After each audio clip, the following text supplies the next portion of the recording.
Hello and welcome to What's Words Podcast. Hello, good morning, good afternoon, good evening, whatever time you are putting this into your ears or your eyes. Hello, thank you for joining us. Thank you for allowing us to join you, should I say? Nice. In whatever you're doing. And as always, if you can follow us on social media, do that. Yes. If you like what we're doing, then give us a like. Let us know. If you don't like it, let us know, and we can figure out how we can make it something that you like as well, or throw in Yeah. some content you like. Yeah. How you doing, mate? How have you been? I'm sound, mate. Sound of the pound. I'm I'm doing good, man. I don't really know what's been going on, to be honest, this week. It's just kind of been it's done like one of those standard weeks. Just living life. Just living life, loving life, living life. Do you know what I mean? Just vibing So through life. out of 10, where are you putting it? I'm putting it. I'll put it a solid. I'll put it a solid 10. Do you know what I mean? Just vibing. Standard. Because there's nothing that can possibly put it down. That's the thing. So, Yeah, fair I'm enough. happy. Hey, I'm happy no, with that. no It's point payday. marking it down if you. Hey. It's payday, so that's to be fair, that's a good day. I just remembered. If anything, it's an above average week, then, isn't it? So this is interesting. Well, not really that interesting, but it's I've bought some new shoes, and it's literally the first time in about 3 years at least that I've bought new shoes. Like, it was a big day for me. Do you know what I mean? I was just like, because I'm the type of guy. What did you go for? I just went for some Nikes, just like some classic Nikes, sort of smart casual, sort of trainery kind of shoes, like a bit more sort of like. So it's not one or the other. You can kind of in between. You can use it a bit more like trainery, like trendy, or you can use it a bit more sort of smart cash. So I was buzzing with that. First time in a long time. I wear my shoes to death. Do you know what I mean? So I thought, you know what? Treat yourself. Nice, Treat yourself. yeah. So I text around. I was like, yo, Liam, my brother Liam's into shoes. I was like, yo, give me some recommendations. You know what I mean? I was just buzzing with that, to be honest. That's like good, solid week for me. Sounds like you had a pretty good week then, mate.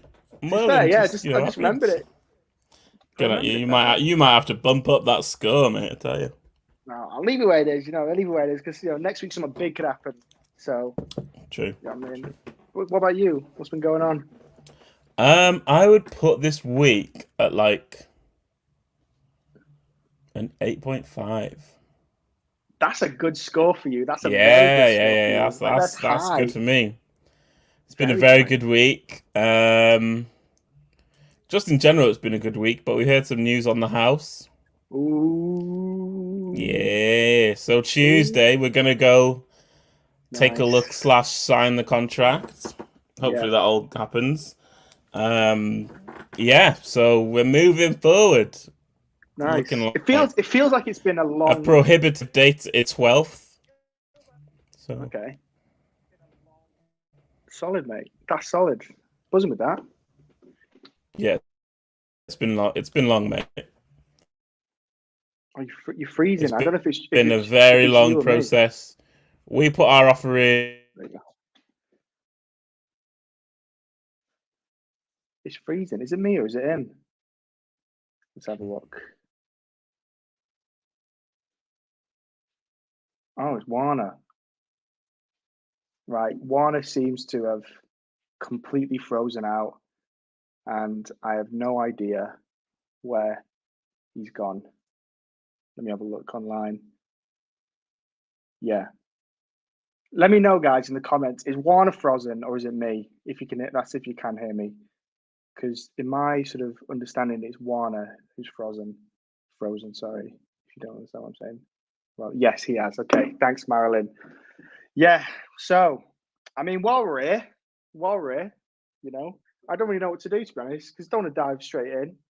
But at the same time, do you know what I mean? I don't want to sort of just sit here and do nothing. So I may as well just do the question of the week while we're here, because that just makes the most sense. So basically, the question of the week was something along these lines. I'm sure Warner, when he comes back, he will be able to. I'll just take him off for a second. He will be able to sort of punch it in. But basically, the whole thing I was thinking of was like social cues. Do you know what I mean? Like if you go to if you go to the shops, you automatically just queue up. Do you know what I mean? If someone bumps into you, you say sorry. Do you know what I mean? Like these little social cues, not in law or anything like that, but like these social cues that everyone just picks up on in society. And I was thinking the question of the week could be, if you could sort of make up your own sort of social cue, what would it be and why would you pick it? For me, it's simple. Do you know what I mean? And I think that this one already is kind of a social cue, but some people just haven't seemed to pick up on it.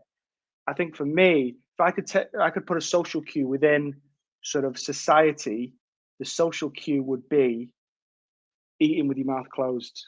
Do you know what I mean? It's rude to eat with your mouth closed, to eat with your mouth open, but people still do it. Back Do you in know what I the mean? room. Here he is. Here he is. Okay. Internet just completely dropped out, so I don't Crashed. know if that's going to happen again.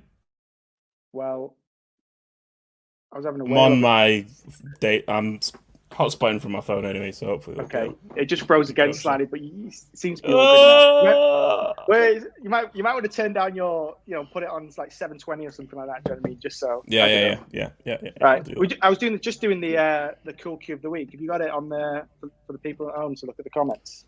Do you know what, mate? I believe I do.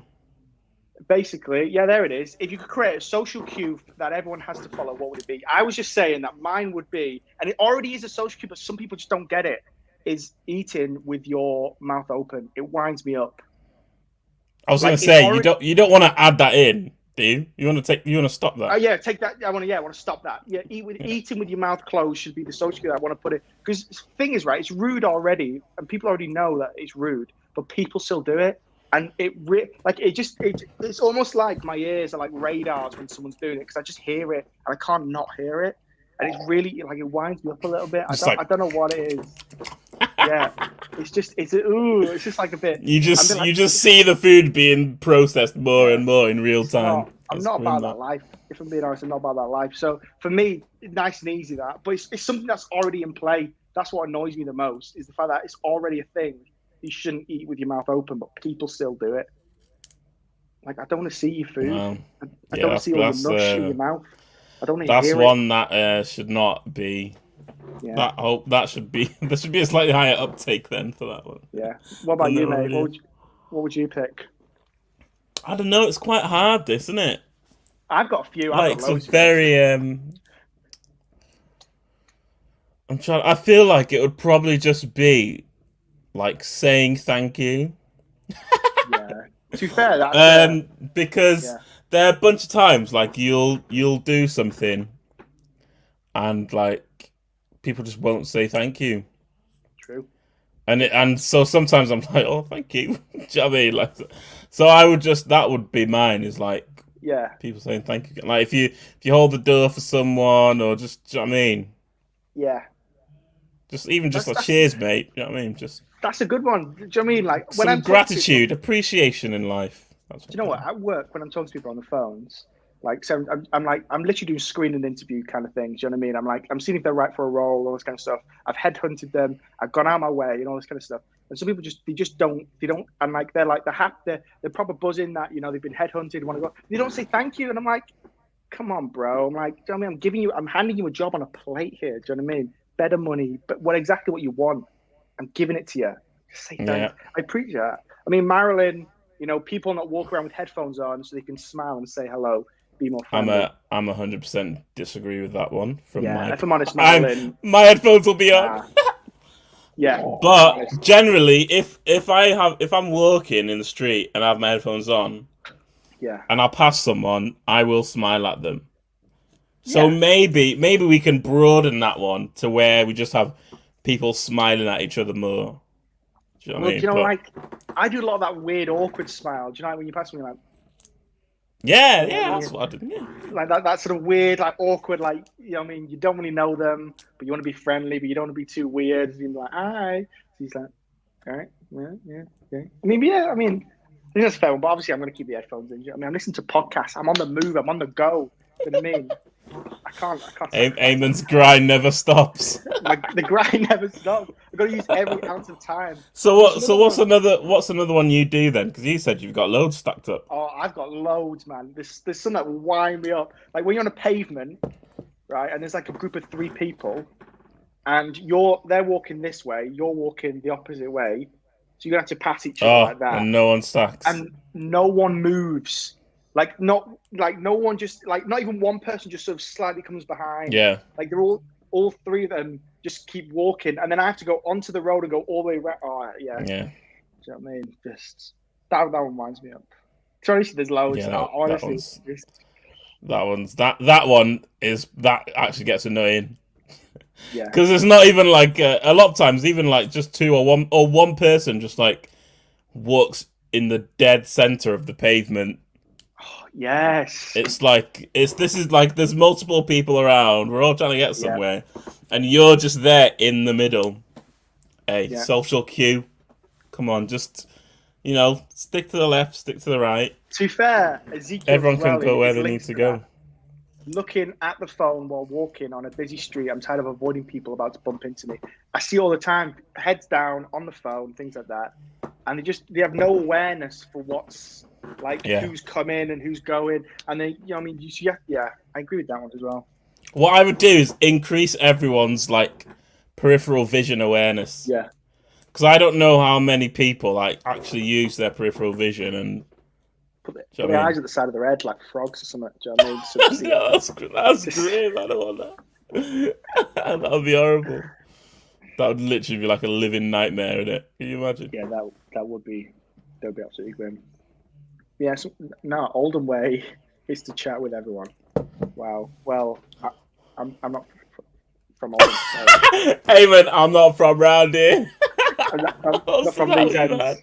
To be fair, Ezekiel said this morning. Ezekiel's like, I'm an Oldham. He was saying that he's like, I'm an Oldhamite. Yeah, I've got and all this kind of stuff. So Ezekiel, do you know what I mean? You've got to start doing it. Yeah, that's true. That's just the way it is. Solid. That's a good one. That was right. I could say we could spend literally the whole time just me. Just like the social cue episode. Yeah, like even the one. I'll say one more because this one I was talking the other day to someone about is when you're in a restaurant and you don't stack your plates. Like everyone doesn't have to stack the plates, but like even just the people beside you just stack the plate. For me, like that's like a nice thing to do for the waiter because they're not like having to stack them all. Do you know what I mean? Just sort of, or at least make it look a bit more presentable than just sort of just fire your forks and knives all over the gaff. Do you know what I mean? Like at least putting your forks and knives nice, like stuff like little things like that. I'm like, let's just help people out a little bit. Do you know what I mean? But yeah. Another strong. I'm trying to think if I've got another one, but I think I'm all out. I think I better start before just spend the whole time just talking about this. Yeah. But to be fair, if you're listening to this later on, let us know what you pick. We'll be quite interested to sort of see. Yeah, please do. Yeah, be interested. But anyway, dive into what we're here to talk about. The main show, whatever you want to call it. Oh, Halloween special! We should have done Halloween. Why did we? I didn't think of that. Yeah, we could. Hey, it's all right. Don't worry. We could have done that. But we move anyway. So we're going to be looking at, if you've seen the title, seen the socials that we put out during the week, we're going to be looking at the sit in the same seat with me. That one doesn't make sense. Okay, I'm just locked in. Let me get locked into this. Is we're going to be talking about the return of Christ. What we're talking about, the second coming, the return of Christ, whatever sort of language you use for that. And sort of before we even dive into anything, I think it's important to lay the foundations, the groundwork of what we're going to be looking at. Manage expectations. Really, this is not going to be like a deep dive into like the Book of Revelation and like unpacking every single piece of that. If I'm being honest, I barely have a clue what's going on. A lot of what's going on in Revelation. So I think I do want to look at that, but I've got a good person in mind who would be great to bring on to speak of that. Special guest. So, we might have that in the works. We'll work it out. Who knows? But ultimately, the return of Christ's second coming is not this like theme that's exclusive to Revelation. Do you know what I mean? I feel like sometimes when we talk about this, like we sort of have this vision in our mind that it's nowhere, and it's not even mentioned once anywhere in the scripture. Sorry, I've just seen one of the social cues of. Sorry, no, I've lost it. I've gone. Yeah, I'm just. That's what Sorry, I'm carry saying. on, mate. Carry on, mate. If I Carry focus on. on it, I'll be locked into it. So, Yeah. like, ultimately, this understanding of the return of Christ, or whatever, is not like exclusive to the Book of Revelation. Like these themes do not just sort of appear there and nowhere else in Scripture. This is something that's Yeah. just constantly throughout. So that's why I'm just saying it's not going to be a deep dive solely into Revelation and unpicking everything. This is not going to be like some sort of doomsday prophet kind of type thing, end times kind of stuff, getting you all scared and all this kind of stuff. Left I'm not about it. behind. Yeah, Left none of behind. that. Definitely none of that. And I think when we talk about the return of Christ, second coming, whatever else, I feel like there's always a bit of baggage that comes along with it, depending on sort of how you grew up, what kind of traditions you grew up in, whatever else. Because I think when you say that, ultimately people go rapture, or he's going to return and he's going to 1,000 years, and there's going to be tribulations and all these different things that go on. There's all these big fancy words that help describe that. I'm not doing that. I'm not talking about that. I can't be bothered with that. It's too much for me. So what I'm doing is I'm doing a very basic, simple, foundational groundwork level that we can build upon later on, whatever. So I'm kind of I've kind of broke it down to 3 parts, but they all sort of blend in with one another. And so it's basically just kind of one part with Just 3. we're vibing. We're vibing. We're vibing. Good way of putting it. So the sort of 3 parts, we're going to be looking at, when I say what the Lord's return, the second coming, what am I talking about? Very basic, like what are we saying when we say this? When is it going to happen? Can we know? When do we know? All this kind of stuff. And then finally, why would he come back? What's the point? Like, what's he coming back for? He's in heaven. He's done everything that he's died, rose again, all that. What's the point of coming back? That's what we're going to dive into. We're going to be looking at a bunch of scriptures. It's going to be really good. So that was not convincing. It's going to be really good. So get hyped, guys. Get your notepad out. Write down scriptures, because there's a few. But really, when we're talking about the Lord's return, the second coming, whatever language you use, on a very basic, simple level, just strip it all back. It's this idea that Jesus, the man who walked, talked, breathed, lived 2,000 years ago, he's good. Excuse me. He's gonna return to the earth. In case you didn't know, spoilers. Jesus comes back at the end. He comes back in the end. He came back from the dead. He went up into heaven, and he's going to come back from where he came when he went to. Wow, that was an interesting way of saying it. That was a very, very confusing way of talking about it. Hey, he's done it before, and he's going to do it again, I tell you. But that's a song. Wait, what song is that? If he did it before, he'll do it again. Yeah, but what's the song called? I've heard that one before. Ty Tribbett. If he did it before, yes. If he did it before, that's the title. Yeah. I was trying to think of the artist. Yeah, that's a beller. You should check that one out. I quite like that one. It's an absolute tune. So really, when we're looking at this, like, I've just picked out a few scriptures. There's quite a lot to choose from, if I'm being honest with you. So I just picked out just a few, and I've just put them in order of where they appear in the Bible. So it's in no sort of particular order or anything like that. The first place to look at is John chapter 14. Now, this is Jesus sort of speaking, and he says this. It's a shame. My Father's house has many rooms. If it were not so, would I have told you that I'm going there to prepare a place for you? We all know this verse. It's like a famous one. But it says the next verse is, and if I go to prepare a place for you, I will come back and take you to be with me, that you also may be where I am. I don't know why that sentence was so confusing. But ultimately, we start to see Jesus, he's sort of sowing this seed. He's talking about this to his disciples to say, look, I'm going to go, but ultimately I'm going to come back. This verse is obviously used a lot for like rapture kind of stuff, whatever else. I'm not here to talk about that. But the point is the fact that ultimately Jesus starts to sort of sow this seed to the disciples just to say to them, look, I'm going, but ultimately I'm going to come again, and it's going to be great. Yeah. It's going to be fantastic. And you see how this is just sown by Jesus throughout the Gospels, and then how they take this idea and they carry it on throughout the rest of the scriptures in their writing and their teaching and all this kind of stuff. And we see this again in Acts chapter 1. So now Jesus has died. He's rose again. He spent 40 days with the disciples, teaching about the kingdom and all this kind of stuff. And after these 40 days, they're like, wait, when are you going to restore the kingdom of Israel? Which just baffles my mind, how they spent 40 days teaching about the kingdom of God, and yet they still don't get it. but there's grace. And ultimately, this is where Jesus tells them to stay in Jerusalem and they'll receive, power and the Holy Spirit comes upon you and anything like this. It says, when Jesus says that, you'll receive power and the Holy Spirit comes upon you and you'll be my witnesses. It says this, it says that Jesus was taken up into the sky, that they look intently into the sky as he was going, and suddenly 2 men dressed in white stood beside them. I think some of the other versions might say angels, but 2 men dressed in white stood beside them, saying, "Men of Galilee," he said, "why do you stand there looking into the sky? This same Jesus who has been taken from you into heaven will come back in the same way you've seen him go to heaven." So ultimately, this is these men in white. They're confirming and they're sort of pushing forward this idea that Jesus sowed into them to say, look, he's going to return. He came once and he's going to come back.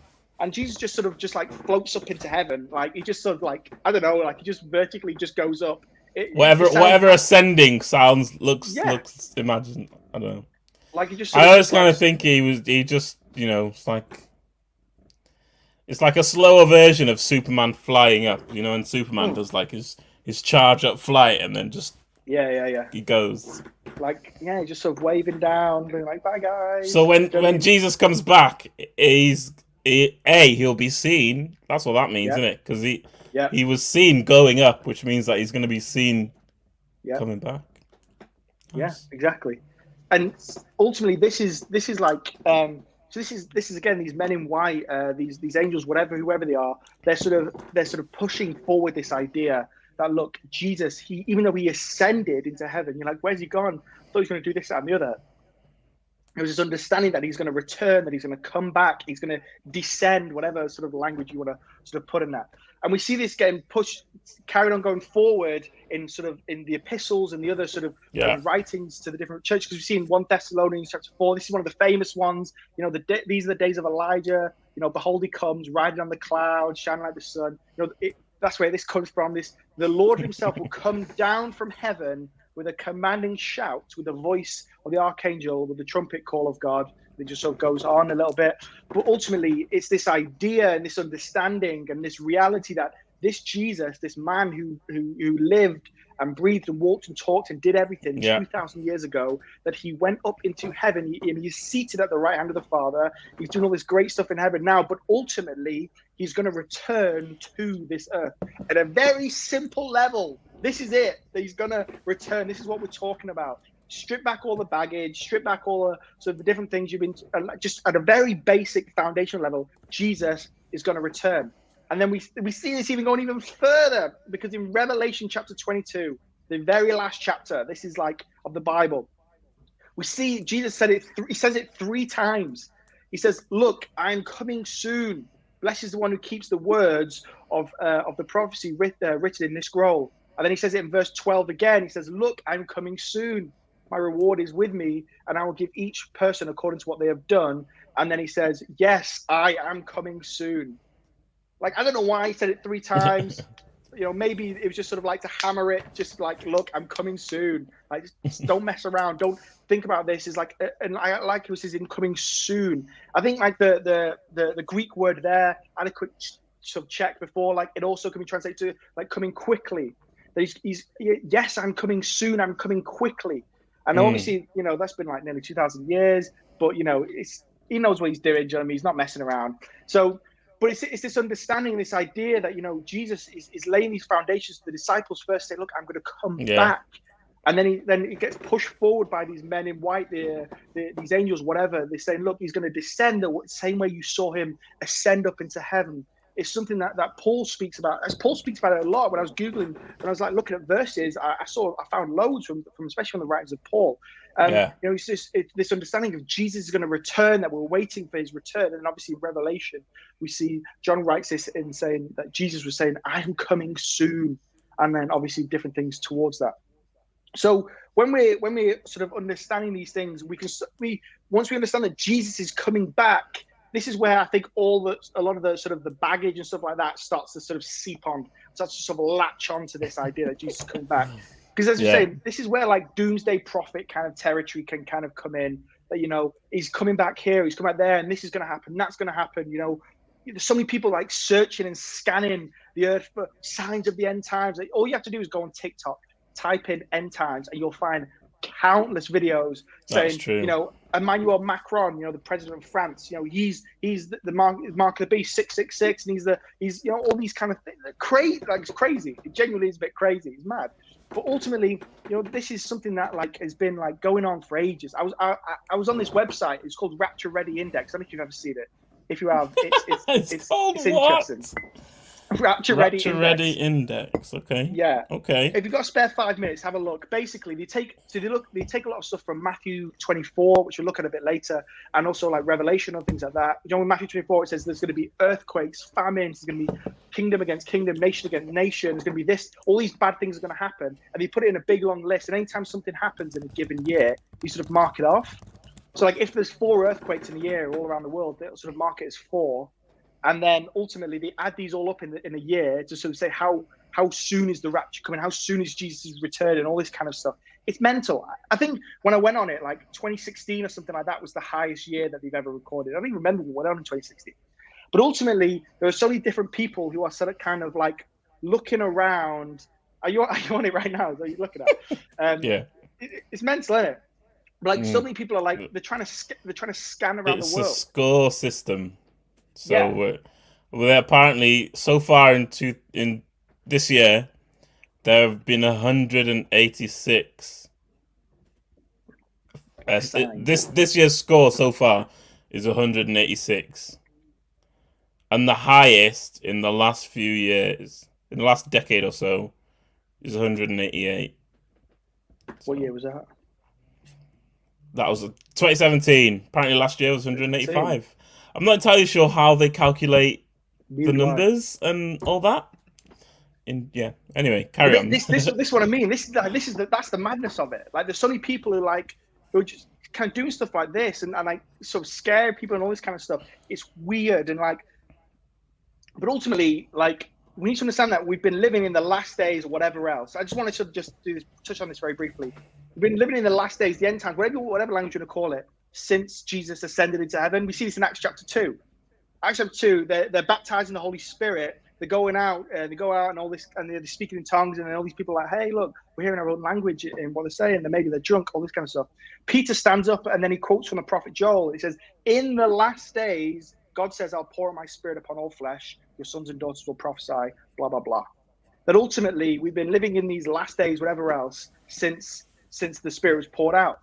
And, I think it was Tony Linger I heard him say it multiple times that, we're living in the last minutes or the last seconds of the last days. That ultimately, Jesus' return is soon. It's just perspective to say, look, we're already in it. We don't need to search for it. We don't need to do Rapture Ready Index kind of stuff. Fasten your seatbelts is going to happen soon.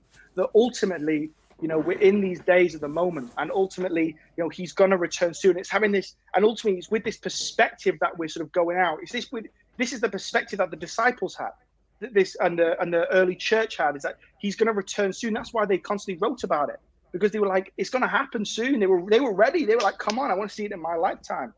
But ultimately, like, I think it's it says in Philippians, Paul says it. He says, I'm eagerly awaiting the return of the Savior, and he's sort of speaking about it in like the present tense, like in his lifetimes. That I'm waiting for it in my lifetime to see the Lord return, because it was within their perspective, within their sort of worldview. That Jesus is going to return in their day, because they're living in the end times, they're living in the last days of this, that, or the other, whatever else. I remember being like 12 years old. This is like 12, 13 years ago now. I remember being at Bible Week. Bible Week's like this big annual conference that we go to, if you don't know. And it was in the last meeting of this Bible Week. So we're in this big meeting hall. It's like 1,000+ people. It's one of the big ones. And I don't remember anything about the meeting. I don't remember the worship. I don't remember the sermon. I don't remember anything. But I remember Kerry Jones standing up there. Kerry Jones is the apostle amongst us. And he said that he believes that he's going to see the Lord return in his lifetime. And like, I remember just being like 11, 12, no understanding of these things at all. Being like, how does he know? Oh my God. Like, it was convincing. Yeah, he's on Rapture Ready Index. It was so convincing. I don't know what it was about the way he spoke, which just like hit me so hard. I was like, I was like, he knows something that I don't. He must do, because how does he, Carries how in can the he speak know. something like that? But ultimately, he had this understanding and this perspective and this conviction to say, I believe that I'm going to see it in my day. I'm going to see it Yeah. within my lifetime. This is not something that's far off. This is not something that's way off in the future, but this is something that's going to happen in my lifetime. This is the perspective that that Paul had, and that Peter had, and the early sort of apostles and the church had. That this Jesus who died and rose again, who ascended into heaven, seated at the right hand of the Father, he's going to return again. And they Yeah. had this perspective to see this happen in their lifetime. And Kerry has this perspective to see it happen in his, and being 12, 13, whatever it was. I was like, I don't get what he knows. I want to know what he knows. Has he been told something? Has he been given, been slipped a note by an angel to say this date is going to come back? I don't know. Yeah. Ultimately, I get it now. I get it. It's this perspective to say, I believe that I'm going to see Jesus return in my day. And I believe that this is something that is being picked up on a little bit more, because I don't know if it's just me. Okay, I've been to many weddings in my life, but they do the vows. Do you take so and so to be your lawful wedded husband, to have and to hold through sickness and health until death do you part? And for all my life, I always feel like it stopped there. But more recently, I know it happened at your wedding as well. He said, "Till death do us part, or the Lord returns." I don't know if it's just me, or or a lot more people are doing it more recently. But I've never, in my early sort of life going to weddings, I just don't remember that bit at all. But ultimately, I feel like there's just this new, fresh perspective of I am going to see the Lord return in my lifetime. Yeah. That this marriage is death do us part until we die, or the Lord is going to return, because that is a real possibility. Yeah. Ultimately, that's the way it is. This is a real possibility that the Lord is going to come in my lifetime. And someone like Kerry had this conviction, say, I believe it's going to happen in my lifetime. So how can we tell? How do we know? When is all this going to kick off? And ultimately, this is where we sort of get into sort of Matthew 24 and other scriptures like that. And Matthew 24, as I mentioned earlier, it has all these different things. It says, there's going to be famines and earthquakes. This is where a lot of the Rapture Ready Index kind of gets its stuff from. And there's all these bad things are going to happen and going to take place. And then, and can I just say as well, guys, when you're reading Matthew 24, understand that famines, earthquakes, nations against nations, kingdom against kingdoms, that stuff is not exclusive to this day and to what we're living in now. That stuff's been going on since Jesus was around, after Jesus was around, even before Jesus was around. This stuff is going on. So it's not new. So, you don't need to worry about it and be like, oh, there's been a famine this year, there's been an earthquake, it's happening. Do you know what I mean? Because it's been going on for ages. But ultimately, at the end of this sort of thing of what Jesus says, he says, and this gospel of the kingdom will be preached in the whole world as a testimony to all nations, and the end will come. The end is Jesus's return, folks. He's going to usher in the end of sort of all things in this age and all that kind of good stuff. But ultimately, we understand from this that it's not about a specific sort of time or anything like that, but it's about this fullness of something's going to happen, that the gospel will be preached. That's very good. And I want to make something clear, folks, right now, that no matter what's going on in the world, the gospel will always prevail. The gospel will always go forth. It will never sort of be halted. It'll never stop. Right? So, because it's saying that the gospel will be preached. It's a certainty. It's a past tense that there's going to come a point where it's been preached. It's been done. It's fullness. It's done. It's completed in the whole world. There's no more real estate space for the testimony of God. That's not been touched. Real estate. No real estate space. And that doesn't mean that every single person is gonna come to know Jesus, because everyone's gonna have to make their own choice. But ultimately, this gospel has been preached. People have been all this kind of stuff. But ultimately, this is the mantra of YWAM. YWAM, if you don't know, is Youth with a Mission. They basically have bases all over the world. And our friend Harvey Brock from Swansea, he was on the podcast about a year and a half ago, and he talks about his experience with YWAM. You should check that out. It is really, really interesting sort of hearing what he had to say. But ultimately, you go there to one of their bases around the world for 3 months, I think it is, and you sort of get teaching and things like that. And then you get sent out to a country around the world, and you basically spend a couple of months there helping churches out, preaching the gospel, all that good stuff. But this is their whole mantra, because they want to see the gospel preached in the whole world so that the Lord can return. They have this perspective. That's why they're sending these kids out. They're not sending these people out just because they think, why not? They're doing it because they have this understanding that the gospel is going to be preached, and that's going to happen. And then there's going to come a fullness in when the Lord is going to return. Because 2 Peter says that we can actually waiting for and hastening the day of the Lord. We can actually, other versions say we can speed its coming. That we can actually, like, we have a part to play in this, which is mental to think about. That Jesus' return, we have a part to play in this.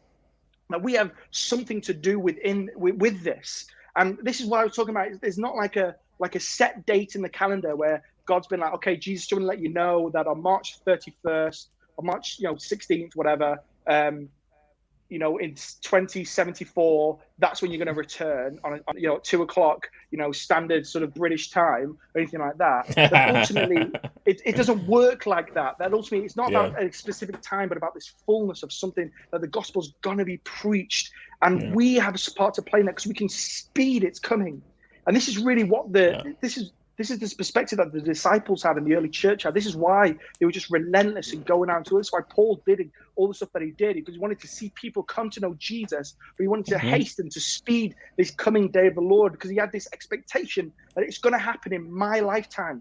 It's going to happen in my day, that I'm going to see Christ return to this earth, that I'm going to see him come back. Like, I feel like I've not explained the fullness and time thing. Juana, do you want to sort of just, have you got anything to say on that? It's basically like there's certain things that are going to happen before Jesus returns. Yeah. So for example, the church is going to be spotless and perfect. Yeah. Which means that if there's division in the church, Jesus isn't about to come. Do you know what I mean? Because Jesus isn't going to come for a bride that hasn't made itself ready for the wedding. Yeah. He's coming for a perfect bride. Yeah. And then there's also the bride, and so the church and the Holy Spirit will say to Jesus, will respond to Jesus, Jesus, hey, we've done everything. Do you know what I mean? Yeah, come. Everything's ready for you. You come. You just come now. And so if you can look at the world and the church and say we're not ready, that means that we've not reached the fullness of the bride being spotless. Yeah. And then similarly, if we can look at the world and say there are places that don't know the testimony of Jesus, then we know that the fullness of the testimony of Jesus in the world has not been reached. Therefore, doesn't matter. Like, if we want to see Jesus return, what we need to focus on is what activities can I do that will increase that fullness. So, for example, in the church, what things can I do that make the church perfect, spotless? What things can I do that will help remove any issues or blemishes within the church? And then the other side is what can I do in my area, the places around me, the places further away, that mean that the testimony of Jesus is being heard by everyone, or is saturated in that locality. Yeah. Once those two things happen, that's when Jesus will return. If one of those two hasn't happened, like Jesus isn't going to be like, oh, you got the testimony thing, but the church isn't ready, but I'll just come anyway. Like, you guys can get ready with me, like, after I judge everyone. And similarly, the church isn't going to be like, oh, Jesus, we're ready, and there's still, like, do you know what I mean, a third of whatever that needs to hear about Jesus. Those are the two main measuring things. Yeah. All the other stuff is basically just. If you listen to last week, we talked about. We mentioned about how the world becomes more and more corrupt. Yeah. And so all the stuff that you see, like here in Revelation, all it is describing that the longer the time is, the more corrupt that creation goes, because it's going further and further in a world that sin inhabits it and is governed by sin. And the role of the church is to do all that we can do to make sure the testimony of Jesus is brought to fullness and the church is brought to perfection. And once that happens, the church and the Holy Spirit agree, job done. Yeah. Jesus returns, and the rest is history, as I say. Yeah. Great way, great way of summing that up. Wonderful. I mean, and ultimately this is why this why I'm saying to us that there's a part to play on us. This is not just about sort of just waiting for this point in the diary to where, ultimately this point in the diary where, Jesus is coming back in March 16th, 2078, on a Tuesday. It's not about that at all. That we can hasten this, and there's something there's a demand on us. And that's why the church is so vital and so important in this. And, I remember being with the youth. I think you and Juana and Mercy were also there with me. And we were talking about this. And then he said, oh, I don't want the Lord to come back until I've had kids, until I've got grandkids and I've experienced life a little bit. And I was like, they were kids, so they're youth. So I wasn't like, you weren't annoyed or anything like that. Like, you don't get it. But ultimately, like, I understand that point of like, okay, we just sort of hold it off, or like, hopefully it's not gonna happen in my day. But we need to have this perspective that when he comes back, we're not going to be disappointed. We're not going to miss out. That's really it's going to be this glorious return that getting married, having kids, all that kind of stuff is wonderful. But ultimately, this is going to be far greater than that. And that we have a part to play in this, in ultimately preaching the gospel to the whole world, to our friends, to our family. And ultimately we think, Britain's classed as a Christian country, or there's churches everywhere, so Britain's okay. There's still people even in this country that I believe have never heard the gospel and need to hear it. Not just over the world, but there's a demand on us even locally just to sort of see this gospel preached, to sort of come to this unity of faith. Mm-hmm. Because ultimately, and this Ezekiel was mentioning this morning, he was saying that if we want to see the world changed, if we want to see Oldham change, we need to be in it. We can't just sit in the corner and this is what some sub-church sort of groups have believed in the past and stuff like that the world's going to get darker and darker and darker. The church is going to get smaller and smaller and smaller because more and more people are going to just get swayed by what's going on. And we just need to hold out till the end till we get sucked up, this secret rapture, all this kind of stuff. And that's not the way it is. That we're called to be into the world, to preach the gospel, to sort of to see this world change for Jesus, so that when he comes back, that it's going to be amazing. It's going to be wonderful. Because ultimately, as you were saying, Jesus is coming back for a mature bride. He's coming back. He's not coming back for a cheap Tinder date. He's not coming back for like a broken church. He's not coming back for anything else than a mature, spotless bride, a pure, spotless church. And this is why there's a demand on us to come to maturity. And, ultimately, this is why we've been speaking about this recently, about the apostles and things like that, the Ephesians 4 ministries. And this is why they're so important for today. There are people saying that they're not important. But, even just in, I've not put it on the screen, probably should have. But in Ephesians 4, it says, Christ gave the apostles, the prophets, the evangelists, the pastors and the teachers to equip his people for the works of service, so the body may be built up until we reach the unity of faith. That ultimately that these gifts have been given to the church to build us up, to bring us to maturity, to keep us outwardly focused into the world, and to bring us, the church, into maturity. This is why they're so vital. This is why coming under submitted to leadership and things like that is so key, because ultimately this is why discipleship is key.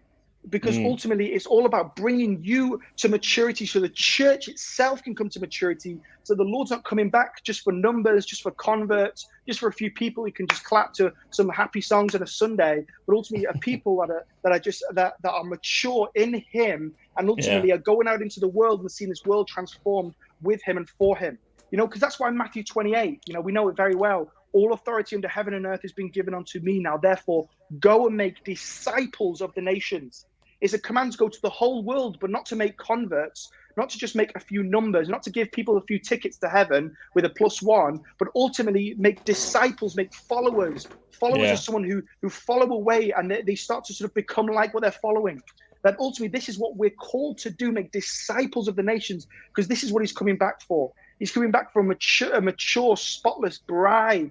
So that, as you were saying, that in Revelation, it's in Revelation 22, in the midst of those scriptures I was reading earlier, when it says, look, I'm coming soon. It says the church, the bride and the spirit say, come. There's going to come this point of time in the fullness of when the church has reached maturity, and when the gospel has been preached in the world, where we can say, come, Jesus, that he can come and bring in this return and bring in the end. But ultimately, it's going to be this glorious, victorious thing. It's not going to be this like thing where he comes back and as a baby or anything like that, and in the same way that he first came, he's going to come as this king, who's victorious over all things. Come on. It's going to be amazing. Like, honestly, this is why we need to have it in our perspective, because there's a part to play for us. There's something that we can do, we can actively do. This is why Kerry said, I believe it, I'm going to see it in my lifetime. This is why this is why Paul was so relentless in going out to the world. He's like, I'm going to see it happen in my lifetime, because it's about the fullness.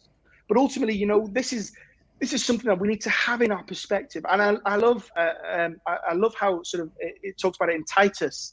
The book of Titus, chapter 2, from 11 to 14, says, for the grace of God has appeared that offers salvation to all people.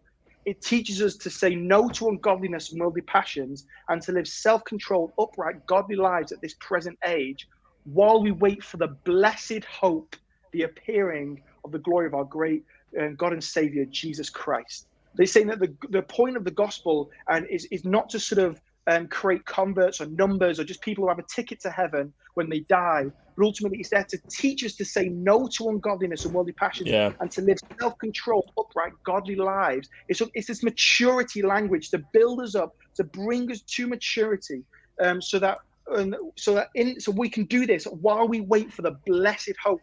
I like that, how it puts it as this blessed hope, the appearing of our God and Savior, Jesus Christ. And we know from Revelation 21:22 that when he returns, he's going to usher in this new heavens, this new earth, all this kind of stuff. And there's going to be no tears, no pain, no crying, no death. It's going to be this wonderful, beautiful thing. But we're called in this present age, while there is loads of bad stuff going on, we're called in this present age to be brought to maturity, and to sort of preach this gospel to the earth, to bring others into this maturity, so that together as the church, as one body, we as this bride can say, come to the Lord, that he can return. And ultimately, this is knowing what is to come gives us context to process the pain of today. That no matter sort of what I'm facing, when I have this perspective that I can see Jesus return in my lifetime, I don't have to stress and I don't have to worry, because I have this blessed hope, this wonderful hope that he's going to return, and that it's all going to be good, it's all going to be all right, and all these pains and all these things are just going to wipe away. Because there's so many people who are sort of looking to sort of change the world by sort of politics, and get a certain leader in power who's going to put in certain laws in place that are going to sort of do this, that, and the other. There's so the people who sort of have media and other things like that. Boycott Netflix because this, that, and the other. But ultimately, there's a bigger job to play. Those things can be important. Those things we can focus on. There's a bigger job that we have to bring the church to maturity, and that puts an emphasis not just on what I can teach or what I can preach or how I can do this, that, and the other. It's looking at yourself as well. Have I got beef with somebody? Or am I sort of whatever else? And ultimately, we need to be brought to this maturity place, to this place of maturity in ourselves, together as one body, but ultimately to see this gospel preached in the whole world. That there's places and there's people I've still never heard the gospel. And ultimately, the culmination of this and the culmination of being brought up to this is that the bride and the Spirit can say, come, Lord Jesus. And that he can say he's going to come back in victory, in glory, like it says on, in Thessalonians, that he will come down from heaven with a commanding shout, with the voice with the archangel, with the trumpet call of God.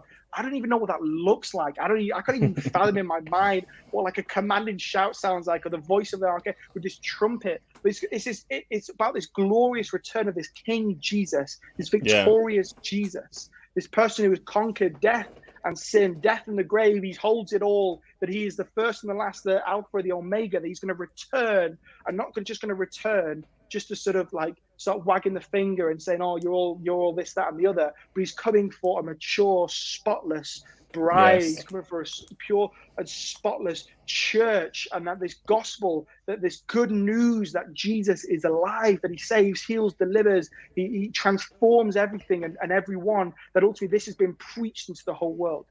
So wrapping up now, ultimately this is so important. I'm just laying the groundwork, the foundation level that we can build upon later. But ultimately, what I want to sort of encourage, and what the reason sort of what I've been trying to do is trying to encourage you to have this in your perspective, to have this in your vision. we can often just think it's this thing that's far off. It's not going to happen in my day, or looking at the world, it's definitely not going to happen in my day. Looking at the church, all this kind of stuff, or it's going to happen. I want to live my life and I want to enjoy myself. But ultimately, I want us to have this perspective like the disciples have, to have this perspective like Kerry had, to say, I believe with this conviction that I'm going to see the Lord return in my day. This understanding, this perspective that I'm going to see it in my day, in my lifetime, that I'm not going to die until I see Christ return. And this is what I want to get at, folks. And ultimately, there's so much more we could talk about. There's so many other scriptures we can talk on. How is it going to happen? All this kind of stuff. Deep dive into Revelation, whatever else. But ultimately, at the foundational ground level, we want to understand what it means. And say, what is we talking about when the Lord's returning? That He's going to return to this earth in victory, in glory, majesty, with a trumpet call, the command and shout, all these beautiful things. And ultimately, that's going to be the point where the church, where the bride has come to full maturity. And this is why it's so important. And this is why I keep telling people all the time. I'm like, church is so vital. The church. I'm not talking about the Sunday meeting. I'm talking about the church. Get rooted, get stuck in. Go submit to your leaders, because they're literally being given to you by Christ Himself. So you can be built up and brought to this maturity, this mature place, and that they've been given to us that we can be outwardly focused to the world. This is so vital for us. So get stuck in, get rooted, get discipled. If you're not discipled and you don't even know where to start, just speak to your leaders, speak to your elders, because ultimately there's a part that we can play. And I want to get people excited for this, and have people have this in their vision and their perspective, that I'm going to see it happen in my day. Even if you're 70, 80, however old you are, even if you're just a youth or a kid, do you know what I mean? To have this perspective, I'm going to see it in my day. And ultimately, once we have that perspective in our minds, everything that we do, everything that we say, the way we live our lives completely and utterly changes. It's not just about riding it out until I die, or sort of just plodding along and hopefully it's all going to be good in the end. But also we have this perspective that I can do something, I can be a part in hastening the day of the Lord. That's exciting. That is exciting news. That's exciting thing, that you can play a part in hastening the day. And that may not involve a microphone and a stage and a platform or a podcast or whatever else. Those mean you still have a part to play. So have it in your perspective, have it in your vision that God is going to return. Warner, talk to me. That was great, mate. I agree. I think that the key thing is, if you want to see Jesus come back, he's been very good at letting us know what we can do. And I think sometimes the church, we can get really good at trying to affect the world in various ways that we think this is going to help. But Jesus has just basically said, make sure you guys are good, so the bride will be perfect and spotless. You guys make sure you guys are good, and go and tell everyone about me. That's Jesus's main things.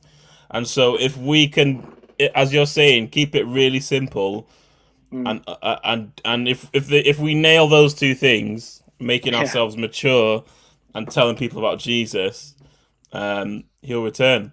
And also, is that it's all about, it's about understanding that it's about victory, and so much people can have a fear response of I'm afraid of Jesus coming. Even people who they believe in the rapture, a lot of them, they believe in it in a fear mentality of I need to stock things up, or I need to do this, I need to do that.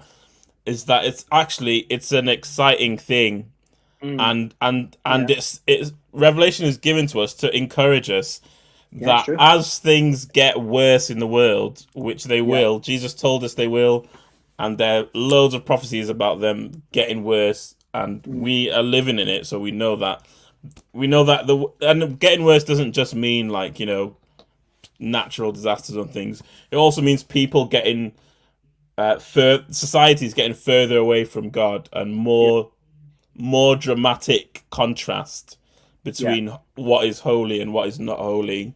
The more that happens, the more the church should think we've got something that we can do, because this means that the darkness increases and the light increases. That's why Yeah. it says the church is going to be a mountain on it, like a mountain on a hill. Yeah. That means that the church is going to be in a position where it's set apart from everything else. So if the world is light and the church is light, then how are people going to be able to look at the church and say you're different from the world? Yeah. So part of the way that things are going to happen is that the world will get darker and is getting darker as the church is maturing and perfecting and becoming more and more light. So you got these two things happening. And then it'll become like this, which it already is, but the church will be becoming more mature and radiant more than the world is becoming dark. And people in the world will look at the church and say things are different here than the way that we're living here. I need to live there because what I see is light, and I don't want to live in the darkness. And there'll be some people who say, I'm cool with the darkness. I'm down for the darkness. Me and the darkness, I'm happy with that. But our job is to make sure that we become as mature, as light, as radiant as possible, and then provide people with the knowledge and the understanding of this is what's happening. So great job, mate. That was really good. Thanks. I thought that was a great. That was just did what it said on the tin. Do you know what I mean? Yeah. Did what it says on the tin. That's good. So thank you so much, everyone. Thanks for joining us. Yeah. Thanks, and guys. allowing us to join you. As always, let us know your feedback, how you found it. If you have any other topics that you want us to get to cover, let us know as well.